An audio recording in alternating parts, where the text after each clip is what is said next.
नमस्कार दोस्तों, आप सभी का स्वागत है द कंसेप्ट अड्डा में पटना में। अब देखिए, अब मैं आपके लिए लेके आया हूं यहाँ महत्वपूर्ण क्वेश्चन का डिस्कशन। ठीक है, जो विभिन्न प्रतियोगिता परीक्षा में बार बार पूछे जाते हैं। ठीक है, यहाँ से आप यदि पढ़ लीजिएगा तो 2 से 3 क्वेश्चन आपके किसी भी एग्जाम में फिक्स है। ठीक है, तो आइए बिना देरी का हम देखते हैं कि क्वेश्चन क्या है। अब देखिए फर्स्ट नंबर का क्वेश्चन। ठीक है, फर्स्ट नंबर का क्वेश्चन क्या कहता है, प्रकाश संश्लेषण में प्रकाशित अभिक्रिया पौधे के किस भाग में होता है। यानी प्रकाशित अभिक्रिया कह रहा है, तो आप तो जनरली पढ़ते हैं कि जो है प्रकाश संश्लेषण कहाँ होता है, तो पत्ती में होता है। ठीक है, पत्ती में क्यों होता है, क्योंकि पत्ती में स्टोमाटा पाया जाता है। ठीक है, और स्टोमाटा पाया जाता है तो अब देखिए पत्ती में होता है। ठीक है, पत्ती, इसमें क्या पाया जाता है, तो रंध्र, यानी रंध्र पाया जाता है और क्लोरोफिल भी होता है। क्लोरोफिल भी पाया जाता है। अब देखिए यहाँ पर क्या होता है कि यहाँ पर क्या होता है, तो इसमें होता है एक एस्टोमा होता है और एक होता है ग्रेना। ठीक है, एक एस्टोमा होता है और एक ग्रेना होता है। तो अब देखिए, अब आपसे पूछेगा कि लाइट रिएक्शन पूछा है, तो लाइट रिएक्शन किस में होता है दोस्तों, तो ग्रेना में। ये क्या होता है, प्रकाशित अभिक्रिया। प्रकाश संश्लेषण की प्रकाशित अभिक्रिया जो है किस में होता है, तो ग्रेना में होता है। ठीक है, और जो है अप्रकाशित अभिक्रिया किस में होता है, तो स्ट्रोमा में होता है। अप्रकाशित अभिक्रिया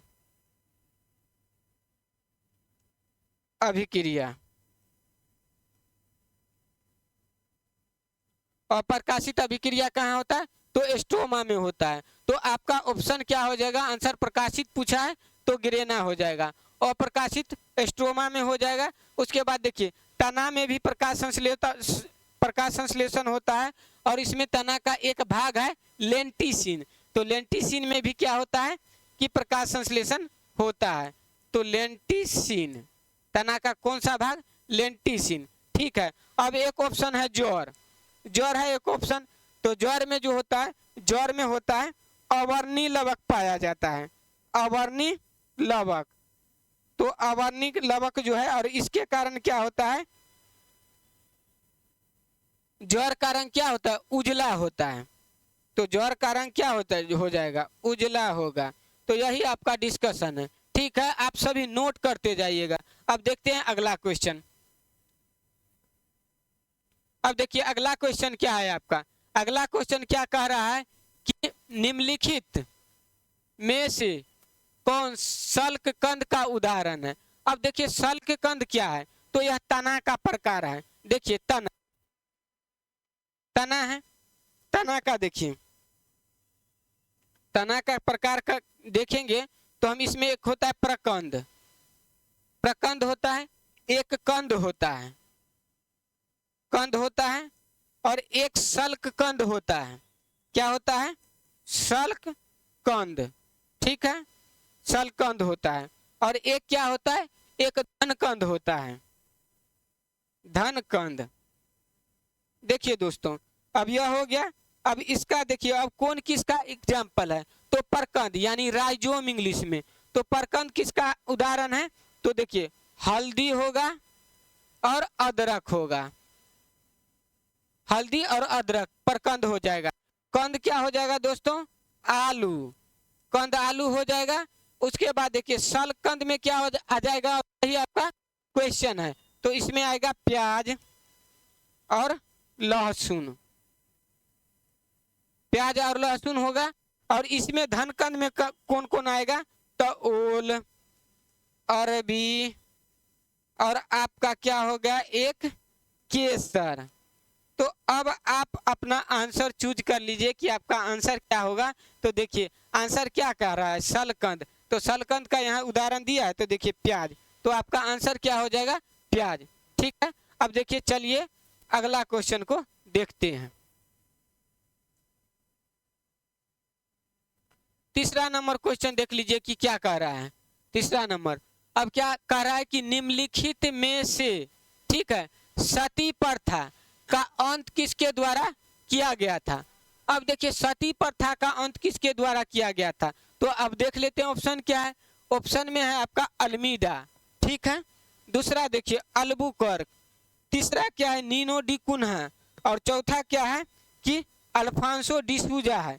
देखिए चौथा क्या अल्फांसो डिसूजा।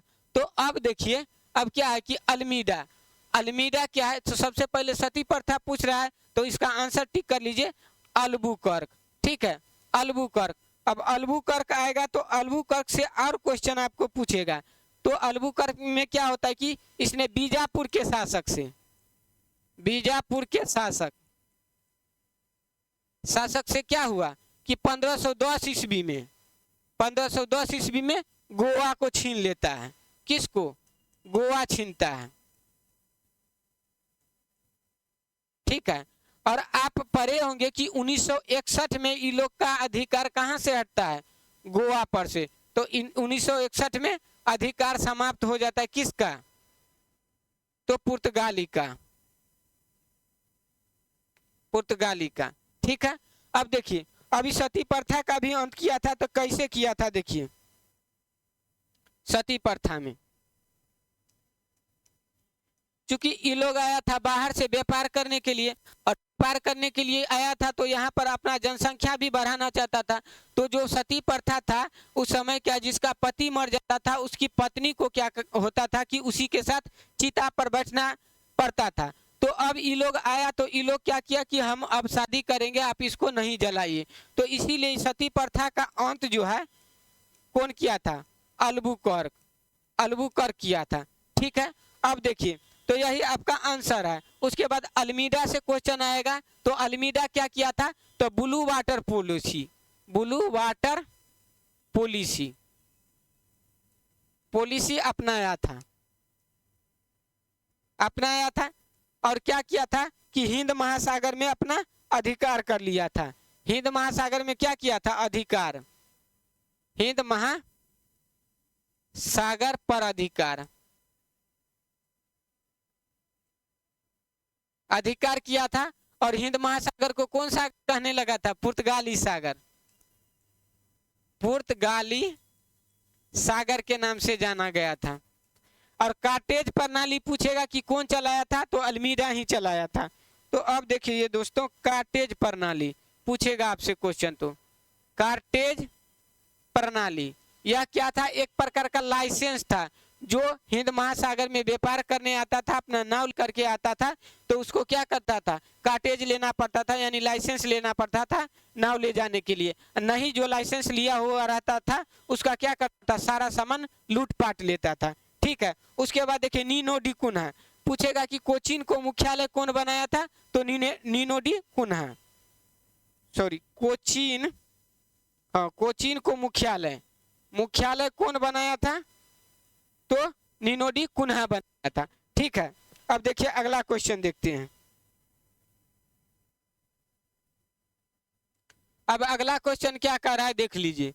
कह रहा है निम्नलिखित में से देवी चंद्रगुप्तम किसकी रचना है? तो देवी चंद्रगुप्तम किसकी रचना है? तो ऑप्शन देखते हैं। चाणक्य नहीं होगा, विशाखदत्त, कालिदास और तुलसीदास। तो इसका आंसर हो जाएगा दोस्तों विशाखदत्त। देवी चंद्रगुप्तम किसकी रचना है? विशाखदत्त, ठीक है। अब यहाँ विशाखदत्त, एक रामगुप्त आता है, रामगुप्त गुप्त साम्राज्य में आता है। यह शासक क्या होता है? अयोग्य होता है या कमजोर होता है? यह शासक क्या होता है?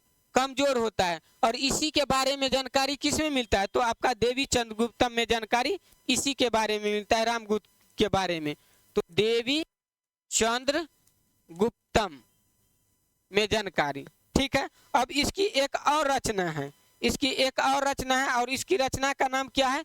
एक और मुद्रा राक्षस, मुद्रा राक्षस। इससे जो है मौर्य साम्राज्य के बारे में जानकारी मिलता है, मौर्य प्रशासन, प्रशासन के बारे में जानकारी मिलता है। किससे? तो आपका मुद्रा राक्षस से। उसके बाद एक चाणक्य, चाणक्य का कौन रचना है? महत्वपूर्ण रचना है अर्थशास्त्र, अर्थशास्त्र, अर्थशास्त्र। अब पूछेगा कि अर्थशास्त्र जो है किससे संबंधित है? तो यह किस विषय पर आधारित है? तो दोस्तों राजनीति, तो राजनीति पर आधारित है। कोई इसको नहीं कहिएगा कि अर्थशास्त्र पर आधारित है, राजनीति पर आधारित है। उसके बाद देखिए कालिदास, कालिदास का बहुत सा रचना है। देखिए कौन है? मेघदूतम, ठीक है, रघुवंशम, कुमार संभवम,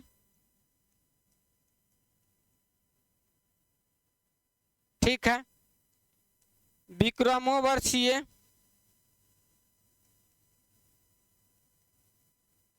विक्रमोर्वशीय, उसके बाद ऋतु संहार,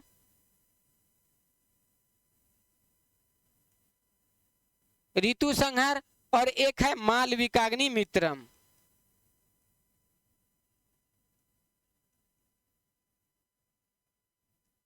यह सब रचना किसकी है? कालिदास की रचना है। ठीक है दोस्तों, अब देखिए तुलसीदास, तुलसीदास की रचना क्या है? तो रामचरितमानस, रामचरितमानस, ठीक है, दोहावली, कवितावली, यह सब किसकी रचना है? तो यह सब कालिदास की रचना है। तो यही आपका डिस्कशन है इस क्वेश्चन का। चलिए देखते हैं अगला क्वेश्चन को। सब ध्यान से इसको नोट करिएगा, ठीक है। अब अगला क्वेश्चन देखिए क्या कह रहा है। अगला क्वेश्चन क्या कह रहा है कि निम्नलिखित में से किस राशि का मात्रक नहीं है, या किस राशि का मात्रक होते नहीं करता है साहब, ठीक है। तो यहाँ पर देखिए आपका आंसर क्या हो जाएगा? विकृति हो जाएगा। अब विकृति हो जाएगा तो विकृति होता क्या है? तो देखिए लंबाई में परिवर्तन, ठीक है, लंबाई में परिवर्तन अपोन क्या होता है? मूल लंबाई, मूल लंबाई, तो मूल लंबाई होता है। अब देखिए दोस्तों यहाँ क्या हो जाएगा कि लंबाई से लंबाई क्या होगा कि कैंसिल। अब लंबाई से लंबाई कैंसिल होगा तो इसकी क्या होगा कि कोई मात्रक नहीं होती है, कोई मात्रक नहीं होती है, ठीक है। अब देखिए तो यही आपका क्या हो जाएगा? आंसर हो जाएगा। अब देखिए अब ऑप्शन देखते हैं। एक दाब है, तो दाब का क्या होता है? इसका सूत्र होता है बल बटा क्षेत्रफल, इसका सूत्र होता है, ठीक है। तो बल बटा क्षेत्रफल क्या हो जाएगा? न्यूटन इंटू मीटर स्क्वायर हो जाएगा, ठीक है। क्षेत्रफल का क्या होता है? मीटर स्क्वायर होता है, ठीक है। तो यह हो जाएगा बल बटा क्षेत्रफल, इसका हो जाएगा। अब देखिए अगला देखते हैं, यहाँ प्रतिबल, प्रतिबल का भी यही है, तो ठीक है। अब देखिए अगला क्वेश्चन देखते हैं कि नेक्स्ट क्वेश्चन क्या कहता है। निम्नलिखित में से कौन सबसे अधिक प्रत्यास्थ वस्तु है? प्रत्यास्थ मतलब क्या होता है? इलास्टिसिटी का, जिसमें ज्यादा गुण पाया जाएगा। अब देखिए इलास्टिक क्या होता है कि मान लीजिए कोई वस्तु है, ठीक है, आप इस पर क्या किए कि बल लगाए, यानी आप इस पर फोर्स लगाए, आप फोर्स लगाए तो इसमें क्या हो गया कि विकृति उत्पन्न हो गया, विकृति उत्पन्न हो गया। तो आप फोर्स लगाए हैं तो इसमें क्या हुआ कि विकृति उत्पन्न हो गया। अब आप इस पे से क्या करिएगा कि आप इससे फोर्स हटा लीजिए, यानी इससे क्या हुआ कि आप बल हटा लीजिएगा, बल हटा लीजिएगा तो वह पुनः अपनी अवस्था में आ जाता है। बल हटाने से क्या हो जाएगा? ऐसे पुनः अपनी अवस्था में, तो पुनः अपनी अवस्था में आएगा, पुनः अपनी अवस्था में आ जाएगा। यही क्या कहलाती है? प्रत्यास्थता कहलाती है। तो यह सबसे ज्यादा किस में होता है? तो सबसे ज्यादा स्टील में होता है, ठीक है। सबसे ज्यादा इलास्टिक क्या है?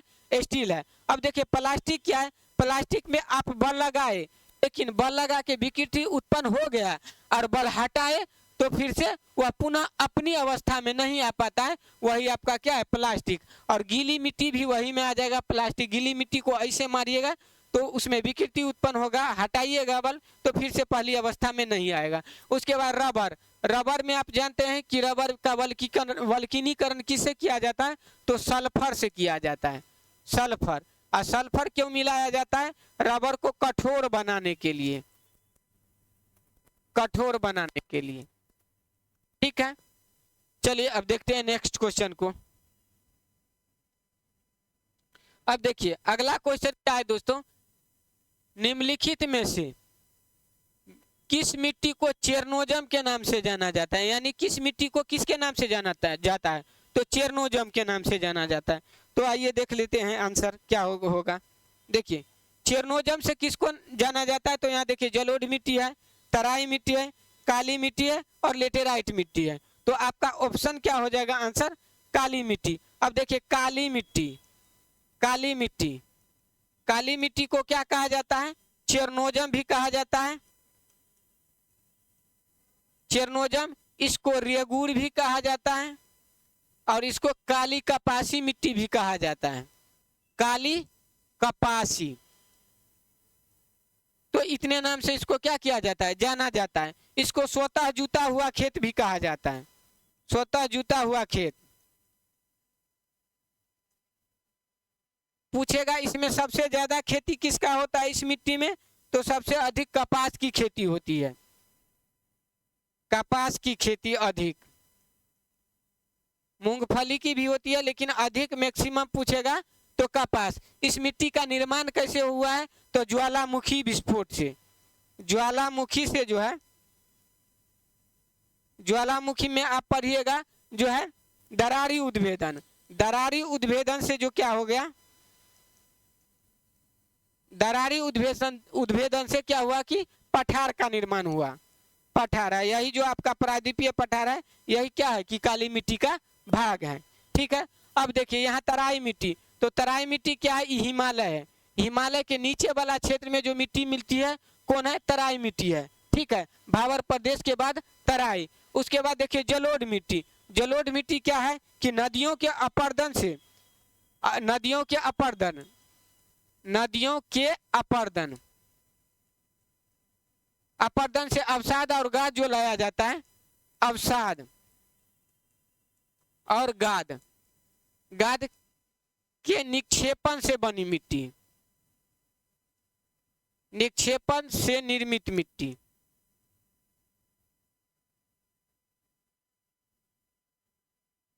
यह हो जाएगा। ठीक है, तो यही आपका है क्या, तराई मिट्टी। ठीक, अब देखिए लेटेराइट मिट्टी के लिए इसके लिए वर्षा भी होता है, ज्यादा होना चाहिए और तापमान भी ज्यादा होना चाहिए। ठीक है, और इसमें तापमान भी होता है और इसमें लीचिंग का प्रोसेस होता है। ठीक है, तब जाके इस मिट्टी का निर्माण होता है, किसका, लेटेराइट मिट्टी। और इस मिट्टी से ईंट बनाया जाता है, ईंट, ईंट बनाने में ज्यादा उपयोग,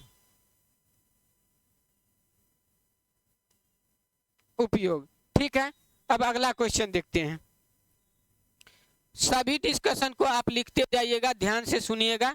ठीक है, सभी इंपॉर्टेंट क्वेश्चन का कलेक्शन है। ठीक है, डिस्कशन में अब देखिए कह रहा है कि सबसे अधिक जान माल की हानि किस वर्षा से होती है। तो सबसे पहले हमको वर्षा का प्रकार जानना पड़ेगा कि कितने प्रकार का वर्षा होता है। तो देख लीजिए कितने प्रकार का वर्षा होता है। देखिए वर्षा, देखिए वर्षा कितने प्रकार का होता है, 3 प्रकार का। एक होगा पर्वतीय वर्षा, एक होगा चक्रवातीय वर्षा, इसी को कहा जाता है दोस्तों वाताग्रीय वर्षा भी। तो ध्यान रखिएगा आप लोग, वाताग्रीय वर्षा। ठीक है, तो आपका पर्वतीय, चक्रवातीय या वाताग्रीय उसी को कहा जाता है। एक होता है संवहनीय वर्षा। अब देखिए इसको समझते हैं कि कैसे क्या होता है। ठीक है, अब देखिए पर्वतीय वर्षा, अब पर्वतीय वर्षा जैसे ही पर्वत है, ठीक है, पर्वत है, कोई मानसूनी हवा है, ठीक है, और कोई पर्वत है और मानसूनी हवा इधर से आ रही है। देखिए मानसूनी हवा है, तो मानसूनी हवा है और यहाँ जलीय क्षेत्र है, तो जलीय क्षेत्र से यहाँ से नमी धारण करेगी। ठीक है, नमी धारण करती है और हवा जैसे आती है और पर्वत से ही टकरा, जैसे पर्वत से ही टकराएगी तो पर्वत से टकरा करके ये हवा कहाँ ऊपर उठ जाता है, और ऊपर उठ जाता है, तो ऊपर उठ जाता है तो इसका संघनन हो जाता है। देखिए संघनन हो जाएगा, क्या होगा, संघनन, संघनन होगा, और संघनन होगा तो किसका निर्माण होगा, तो बादल का निर्माण होगा। यहाँ से किसका निर्माण होगा, बादल का निर्माण। अब बादल का निर्माण होता है तो वर्षा पड़ती है। ठीक है, बादल का निर्माण होता है तो बारिश होगा, और यही बारिश होता है तो पूछेगा कि जो है सबसे ज्यादा जो है पृथ्वी पर कौन सी वर्षा होती है? तो सबसे अधिक वर्षा होती है पर्वतीय वर्षा। तो सबसे अधिक कौन वर्षा होता है? तो पर्वतीय वर्षा होता है। ठीक है, अब देखिए वाताग्रीय वर्षा को देखते हैं कि वाताग्रीय वर्षा क्या है। अब देखिए वाताग्रीय में, अब देखिए इधर से क्या है? ठंडी वायु राशि, यह है आपका ठंडी वायु राशि, ठंडी वायु राशि है। और इधर से आ रही है गर्म वायु राशि, यह है गर्म वायु राशि, गर्म वायु राशि है। तो आप जानते हैं कि ठंडी वायु राशि जो है भारी होता है, ये क्या होता है? भारी होगा। और जो होता है कि गर्म वायु राशि क्या होता है? हल्की होती है, इसीलिए हल्का वायु क्या होता है? उसका घनत्व कम होता है, और घनत्व कम होता है तो ज्यादा क्षेत्र पर फैलता है। अब देखिए ये क्या आ रहा है? इधर से गर्म वायु राशि, तो ठंडी वायु राशि भारी है तो इसको उधर खिसका नहीं पाती है, ढकेल नहीं पाती है, और नहीं ढकेल पाती है तो क्या होता है कि इस वायु राशि के सहारे ऊपर उठ जाता है ये वायु। कौन? गर्म वायु। गर्म वायु जब ऊपर उठता है तो ऊपर उठता है तो क्या होगा कि ठंडा होगा, ठंडा होकर के क्या होगा? संघनन होगा। तो वायु होगा ठंडा और संघनन होगा, इस संघनन होगा, संघनन होगा। संघनन के फलस्वरूप क्या होता है? जल की बूंद होता है और वर्षा होता है। ठीक है, अब पूछेगा कि सबसे ज्यादा जानमाल की हानि हम पूछे हैं, तो सबसे ज्यादा जानमाल की हानि होता है यही चक्रवातीय वर्षा से, यानी वाताग्रीय वर्षा से। तो सबसे अधिक जानमाल की हानि, अधिक हानि कौन से होता है? तो वाताग्रीय वर्षा से होता है। तो यही आपका जो है चक्रवातीय वर्षा, इसी को कहते हैं वाताग्रीय वर्षा, चक्रवातीय वर्षा। देख लीजिए। ठीक है, अब एक है आपका संवहनीय वर्षा। तो संवहनीय वर्षा देख लीजिए, इसको नोट करते जाइएगा आप लोग, थोड़ा सा इसको समझ लीजिए। संवहनीय वर्षा होता क्या है? देखिए जैसे ही ग्लोब है, पृथ्वी है, यहाँ क्या है आपका 0 डिग्री, यहाँ से क्या है 10 डिग्री नॉर्थ, और ये है 10 डिग्री आपका साउथ। ठीक है, तो यहाँ पर सूर्य का प्रकाश हमेशा रहता है। ठीक है, और यहाँ गर्म क्षेत्र रहता है, पूरा गर्म रहता है, और गर्म होता है तो यहाँ का हवा भी गर्म होगा, गर्म होके ऊपर उठता है, और ऊपर उठता है यहाँ से, और क्या करता है? संघनन करता है। ठीक है, संघनन होगा, बादल का निर्माण होगा, और बादल का निर्माण होगा तो वर्षा होगा। और वर्षा होता है तो देखिए प्रत्येक 2 से लेकर के 4 PM में, 2 PM से 4 PM में। ठीक है, इस विषुवत रेखीय प्रदेश में क्या होता है कि यहाँ वर्षा होती है, प्रत्येक 2 से 4 PM में वर्षा होती है। अब देखिए नेक्स्ट क्वेश्चन को देखते हैं। तो अब देखिए क्या है, रदरफोर्ड का प्रकीर्णन प्रयोग किसकी पुष्टि करता है? तो अब देखिए रदरफोर्ड का प्रकीर्णन प्रयोग किसकी पुष्टि करेगा? तो आपका ऑप्शन में क्या है? पदार्थ में परमाणुओं की, पदार्थ में इलेक्ट्रॉनों की, परमाणुओं में न्यूट्रॉनों की। ठीक है, और उसके बाद परमाणुओं में नाभिक की। तो नाभिक की जो है क्या करता है? पुष्टि करता है। किसकी पुष्टि करता है? तो नाभिक की पुष्टि करता है। अब देख लीजिए कैसे करता है। तो एक गोल्ड फॉयल होता है, यह है गोल्ड फॉयल, मतलब ये क्या है? Gold foil. गोल्ड फॉयल को चादर आप कह दीजिए, गोल्ड चादर है। ठीक है, इससे क्या करता है कि अल्फा कण का क्या करता है? प्रकीर्णन कराया जाता है।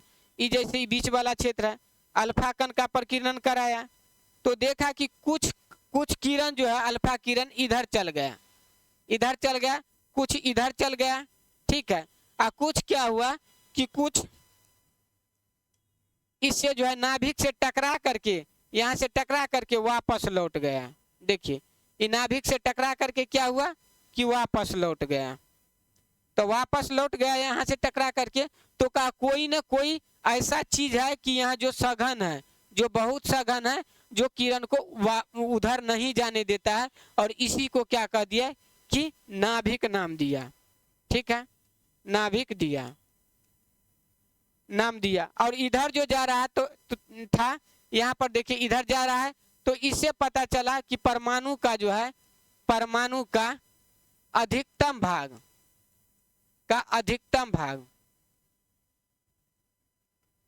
क्या है? खोखला है। अधिकतम भाग परमाणु का खोखला है। चलिए अब देखते हैं नेक्स्ट क्वेश्चन को।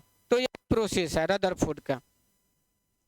देखिए अगला क्वेश्चन क्या है? अगला क्वेश्चन देखिए, कह रहा है हाइड्रोजन के किस समस्थानिक में रेडियो एक्टिव का गुण पाया जाता है। अब देखिए रेडियो एक्टिव का गुण पाया जाता है किसमें, अब देख लीजिए। सबसे पहले रेडियो एक्टिव होता क्या है, रेडियो एक्टिव तत्व, रेडियो एक्टिव तत्व, इसमें क्या होता है, स्वतः विखंडन का गुण पाया जाता है।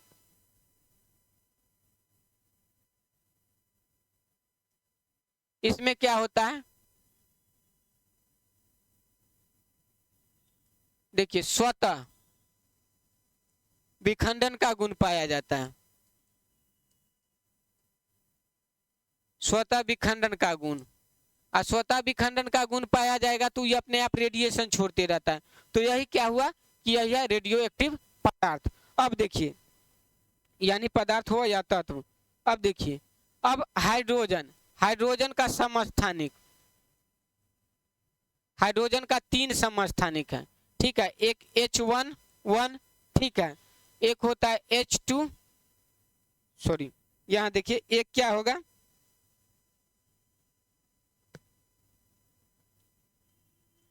H21 हो जाएगा, और एक क्या होगा H31 हो जाएगा, ठीक है। तो इसमें एक होता है, इसका नाम क्या है दोस्तों, तो इसका नाम है आपका प्रोटियम, प्रोटियम नाम है इसका। इसका नाम है ड्यूटेरियम,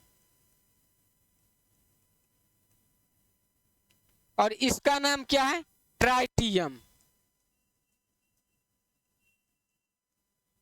और इसी ट्राइटियम में क्या होता है, रेडियो एक्टिव का गुण पाया जाता है। इसी में रेडियो एक्टिव का गुण,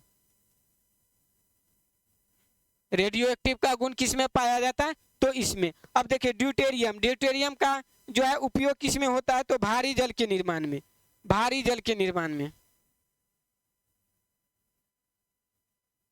इससे देखिए कौन सा क्वेश्चन पूछा जाता है, तो भारी जल के निर्माण में किसका प्रयोग, ड्यूटेरियम का प्रयोग। अब देखिए ट्राइटियम क्या है दोस्तों, तो ट्राइटियम या प्रोटियम, प्रोटियम क्या है, तो प्रोटियम में क्या होता है, न्यूट्रॉन नहीं पाया जाता है। यह एक ऐसा समस्थानिक है, न्यूट्रॉन,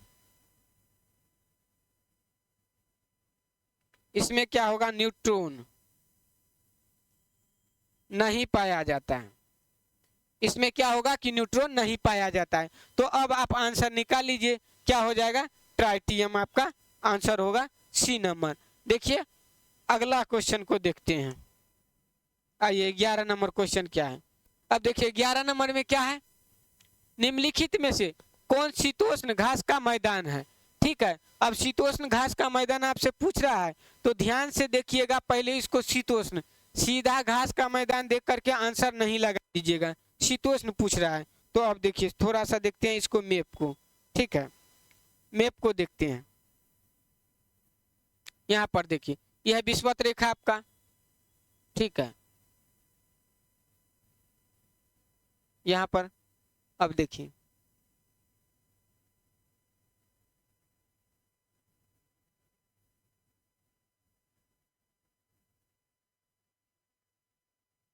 यह आपका उत्तरी अमेरिका हुआ, ठीक है। अब देखिए ये हो गया क्या,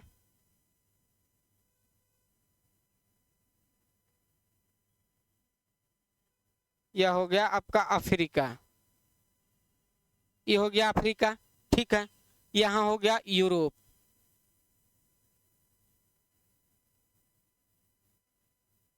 ये हो गया आपका यूरोप,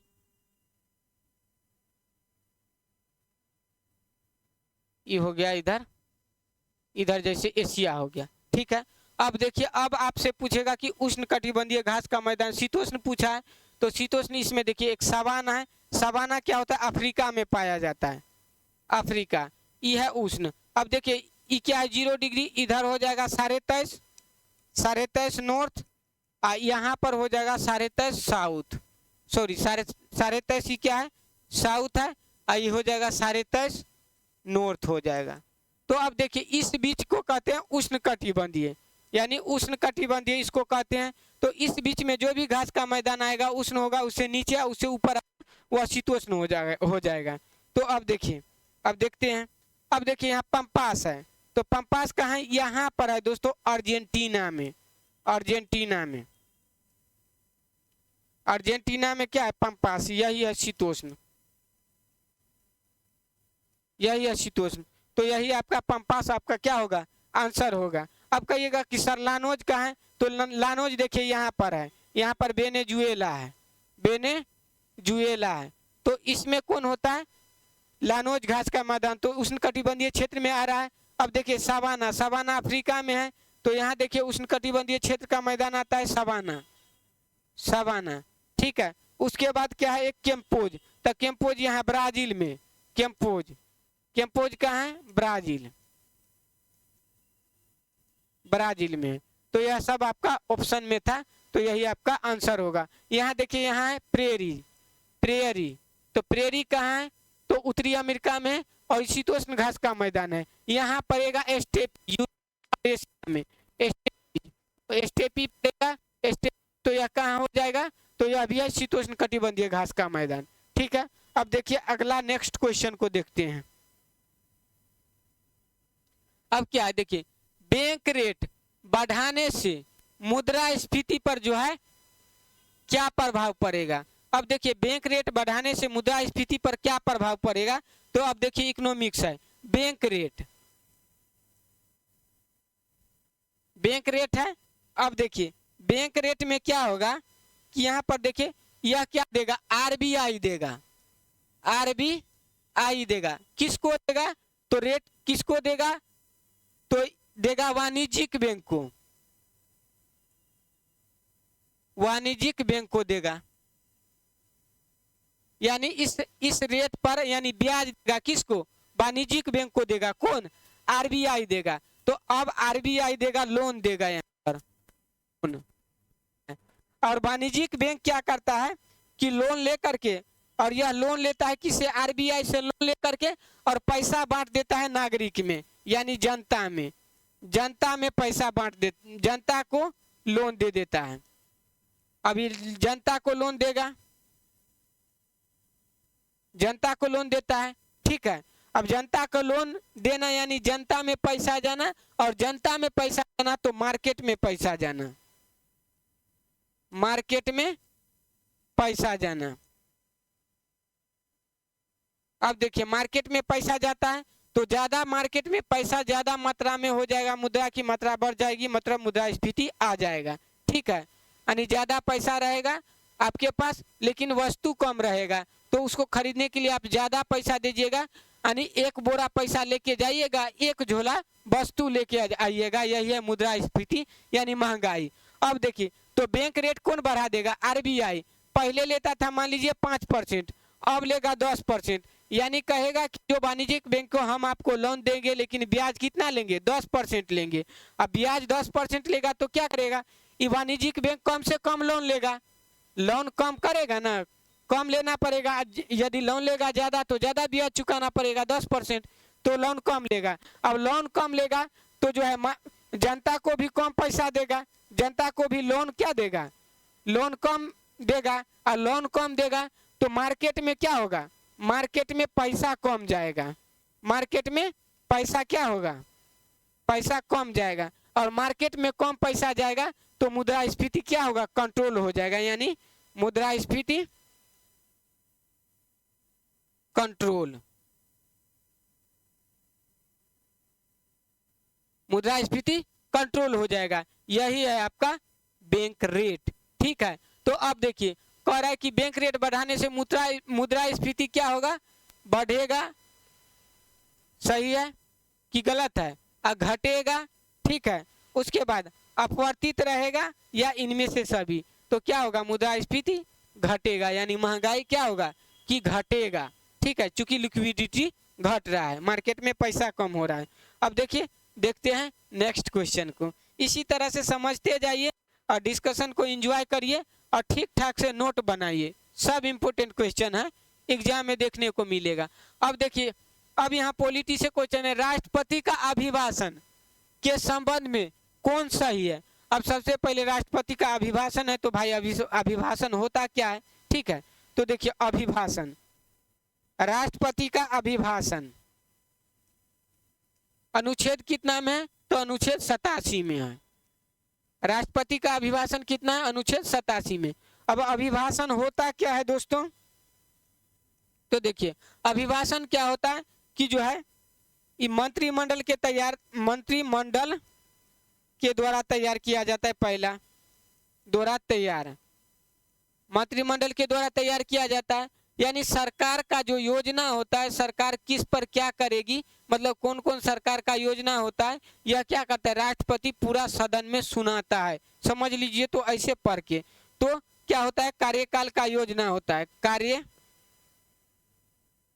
कार्यकाल का योजना होगा, ठीक है। कार्यकाल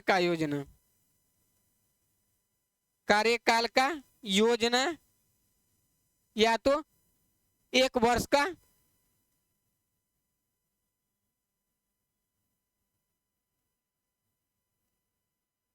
योजना होता है, यानी सुना है कि हम क्या क्या करेंगे। यही है राष्ट्रपति का अभिभाषण।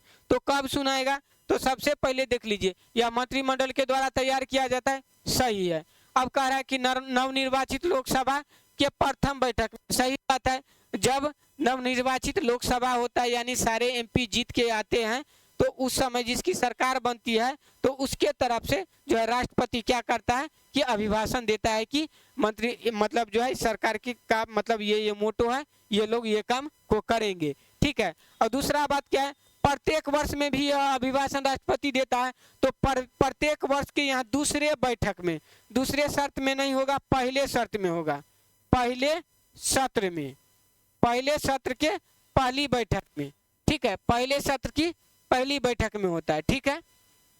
यह होगा आपका, और इनमें से कोई नहीं है तो ये तो होगा नहीं। तो अब देखिए कहा कि कौन सही है, तो क्वेश्चन ही गलत है, कौन सही नहीं है होगा। तो कौन सही नहीं है? तो ये वाला देखिए सही था, ये वाला क्या था? सही था, यही वाला गलत है, और आंसर आपका कौन हो जाएगा? यही होगा, ठीक है दोस्तों। अब चलते हैं अगला क्वेश्चन में।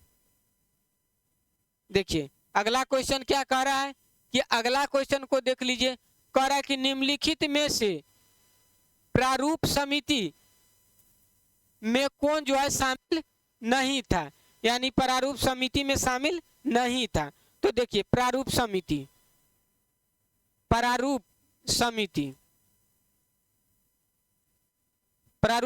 है, इसमें कितना सदस्य है? तो सदस्य 7 है, 7 है सदस्य, 7। इसमें अध्यक्ष भी इंक्लूड है, यानी अध्यक्ष सहित।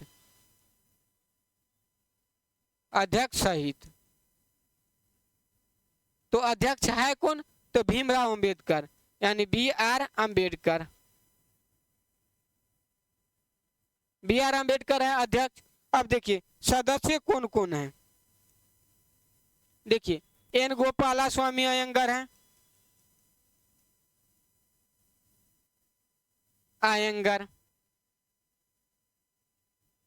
ठीक है, अयंगर। AK अय्यर है,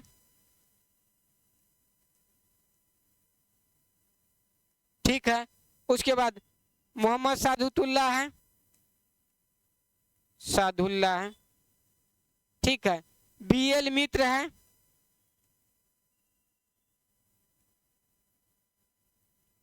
और R माधवन है, ठीक है। और उसके बाद KA मुंशी है।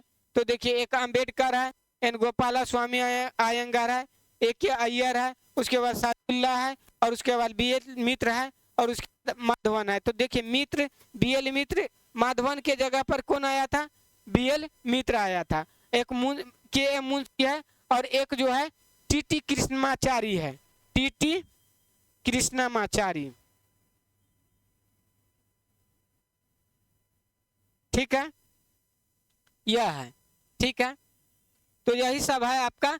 तो आपका आंसर क्या हो जाना चाहिए? इसमें कौन नहीं था? तो देखिए BL मित्र है, ठीक है, KA मुंशी है, ठीक है, N गोपाला स्वामी अयंगर है, और ई सी राजगोपालाचारी नहीं है, ठीक है।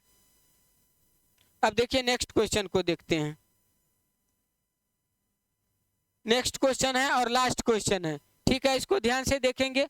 अब कहता है एलपीजी किसके कार्यकाल में लाया गया था? तो देखिए एलपीजी किसके कार्यकाल में लाया गया था? तो लिबरलाइजेशन है, प्राइवेटाइजेशन है और ग्लोबलाइजेशन है, ठीक है, यानी यह सब है। यह आया था कब? 1991 में, 1991 में। और सरकार किसका था? तो पीवी नरसिम्हा राव का सरकार था, पीवी नरसिम्हा राव का सरकार था, ठीक है, यह था। अब देखिए यहाँ पर मनमोहन सिंह आता है ऑप्शन में, तो मनमोहन सिंह क्या है? तो मनमोहन सिंह इस समय वित्त मंत्री था, वित्त मंत्री। और एलपीजी जो है किसके दिमाग की उपज थी पूछेगी, तो यह मनमोहन सिंह के दिमाग की उपज थी, मनमोहन सिंह के दिमाग की उपज क्या था? एलपीजी था। अब देखिए एक है अटल बिहारी वाजपेयी, तो अटल बिहारी वाजपेयी क्या है कि बीजेपी का संस्थापक,